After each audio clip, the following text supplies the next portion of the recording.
नमस्कार बच्चों। जैसा कि आप सभी को पता है, जो हमारा लेसन नंबर 11 था वो कंप्लीट हो चुका है और इसमें हम अभ्यास प्रश्नों की बात करेंगे। जो आपके टोटल 13 है, 13 प्रश्नों की बात जो है हम इस वीडियो के अंदर करेंगे। उसके बाद में हम कल जो है आपके किताब के बीच में दिए हुए प्रश्नों की बात जो है वो करने वाले हैं। तो आज के लिए इतना ही, क्योंकि कल और आपकी ऑनलाइन क्लासेस चलेंगी। उसके बाद में ऑफलाइन क्लासेस जो हैं 1 तारीख से आपकी शुरू हो जाएंगी। तो नया चैप्टर तो हम शुरुआत करने से पहले क्या करेंगे, उस इसी चैप्टर के जो बीच में प्रश्न दिए हुए हैं उनकी बात कर लेंगे। ये आपको अपनी नोटबुक के अंदर भी काम करना है। पहला प्रश्न देखिए, जो हमने पढ़ा है उसी में से प्रश्न है, ध्यान से सुनना। मानव नेत्र अभिनेत्र लेंस की फोकस दूरी को समायोजित करके मानव नेत्र अभिनेत्र लेंस की फोकस दूरी को समायोजित करके विभिन्न दूरियों पर रखी वस्तुओं को फोकसित कर सकता है।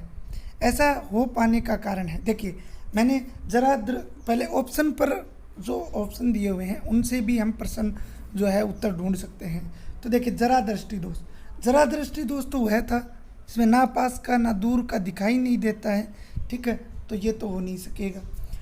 समझन क्षमता हमने पढ़ा था, और समझन क्षमता वह क्षमता होती है जो हमें किसी वस्तु को देखने के काम आती है। तो इसका राइट आंसर यही होगा, ये नहीं होगा, ये सही होगा। निकट दृष्टि दोष तो होगा ही नहीं। निकट दृष्टि दोष में दूर का दिखाई नहीं देता है, दीर्घ दृष्टि दोष में पास का दिखाई नहीं देता है। तो इसमें समझन क्षमता आपका सही उत्तर रहेगा। इसके बाद हम बात करते हैं मानव नेत्रा, इसको नेत्र कर लेना। मानव नेत्र जिस भाग पर किसी वस्तु का प्रतिबिंब बनाते हैं वह है। भाई, किस भाग पर प्रतिबिंब बनाते हैं? तो प्यारे बच्चों, हम एक एक की बात करते हैं। यहाँ पे देखिए, मैं नेत्र बना देता हूँ। ये इस प्रकार से एक रफली सा डायग्राम बना देता हूँ नेत्र का।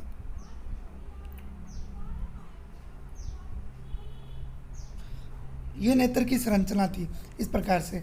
अब मैंने आप लोगों को बताया था नेत्र की संरचना के अंदर क्या बताया था कि कॉर्निया भाग हो गया। परितार का यहाँ पे ये मांसपेशियों वाला भाग, जिसे हमने आइरिस बोला था, इसे हमने क्या बोला था? आइरिस बोला था। क्या बोला था? आइरिस जो है वो बोला था। पुतली यहाँ पे हो गई, ठीक है। अब रही बात दृष्टि पटल की, जिसे हम लोग रेटिना बोलते हैं। क्या बोलते हैं? रेटिना। और ये भाग था रेटिना। यहाँ पे प्रतिबिंब बनता है और सूचनाएं इंद्रिक तंत्रिकाओं द्वारा किसके पास पहुँचती हैं? ब्रेन के पास पहुँचती हैं। और इसी प्रकार से मैंने आपको वो पूरा डायग्राम बनाकर बताया था। तो सही उत्तर ना तो इसमें कॉर्निया होगा, ना ही परितारिका होगा, ना ही पुतली होगी, केवल क्या होगा? दृष्टि पटल। इसके बाद में बात करते हैं अगले प्रश्न की। सामान्य दृष्टि के वेशक के लिए सुस्पष्ट दर्शन की अल्पतम दूरी होती है लगभग। प्यारे बच्चों, मैंने आपको बताया था, देखिए 2 ऑप्शन दे रखे हैं इसमें। 25 मीटर, 25 मीटर थोड़ी होगी, गलत है। 2.5 सेंटीमीटर भी नहीं है, 25 सेंटीमीटर। तो ये हमारा राइट आंसर होगा। 2.5 मीटर भी नहीं है। तो इसका सही उत्तर क्या हो जाएगा? 25 सेंटीमीटर। जो हम बुक पढ़ते हैं हाथ में लेकर, वो बिल्कुल सही है। अभिनेत्र लेंस की फोकस दूरी परिवर्तन किया जाता है। तो अभिनेत्र लेंस की फोकस दूरी का परिवर्तन किसके द्वारा किया जाता है? पुतली द्वारा नहीं किया जाता, दृष्टि पटल द्वारा नहीं किया जाता, प्रतिबिंब निर्माण करता है। पक्षमापी द्वारा किया जाता है, परितारिका नियंत्रित करती है। पक्षमापी द्वारा क्या किया जाता है? परिवर्तन किया जाता है। पक्षमाप द्वारा क्या किया जाता है? नियंत्रण किया जाता है। 5वां प्रश्न है, किसी व्यक्ति को अपनी दूर की दृष्टि संशोधित करने के लिए -5.5 डायोप्टर अक्षमता के लेंस की आवश्यकता है। अपनी निकट की दृष्टि को संशोधित करने के लिए उसे +1.5 डायोप्टर क्षमता के लेंस की आवश्यकता है। संशोधित करने के लिए संयोजित हो सकता है, ये करने के लिए आवश्यक लेंस की फोकस दूरी क्या होगी? तो देखिए, ये 5वां प्रश्न, 6ठा प्रश्न,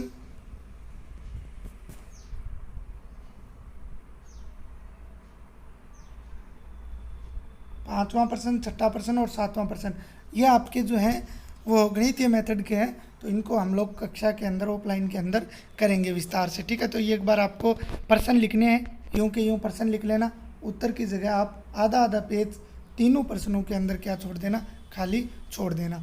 ओके। इसके बाद हम बात करते हैं अगले प्रश्न की 8वें प्रश्न की बात करते हैं। देखिए 8वां प्रश्न क्या है। सामान्य नेत्र 25 सेंटीमीटर से निकट रखी वस्तु को सुस्पष्ट क्यों नहीं देख पाते। सामान्य नेत्र 25 सेंटीमीटर से निकट, 25 देखिए यहाँ पे हमारा नेत्र है, ये मान लीजिए हमारा नेत्र है। अगर कोई वस्तु यहाँ पे है 25 सेंटीमीटर पर है तो हमें वो वस्तु स्पष्ट दिखाई देगी। लेकिन 25 सेंटीमीटर के बाद में यहाँ पे मान लीजिए 20 सेंटीमीटर पर है, हम किताब को ज्यों ज्यों पास लाते हैं 25 सेंटीमीटर के बाद आंखों के पास लाते हैं, निकट लाते हैं, तो वो हमें स्पष्ट दिखाई अक्सर जो है वो स्पष्ट दिखाई नहीं देते। वही ये कारण पूछ रहा है। तो कारण देखिए प्यारे बच्चों क्या है। मानव की सुस्पष्ट देखने की न्यूनतम दूरी कितनी होती है 25 सेंटीमीटर।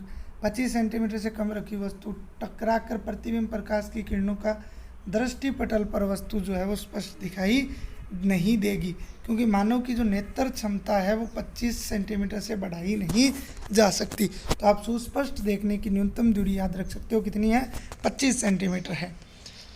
इसके बाद जब हम नेत्र से किसी वस्तु की दूरी को बढ़ा देते हैं, नेत्र से वस्तु की दूरी को बढ़ाते हैं, तो नेत्र में प्रतिबिंब दूरी का क्या होता है। देखिए जब हम दूरी को बढ़ाते जाते हैं तो प्रतिबिंब दूरी का क्या होता है। तो प्रतिबिंब दूरी सदैव एक जैसी ही रहती है। प्रतिबिंब दूरी हमेशा क्या रहती है, एक जैसी रहती है।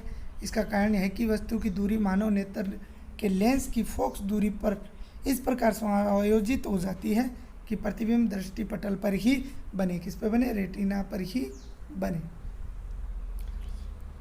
तारे क्यों टिमटिमाते हैं। अच्छी तरह से मैंने आपको बताया था तारे क्यों टिमटिमाते हैं, ग्रह क्यों नहीं टिमटिमाते, ये हमने बात कर ली थी।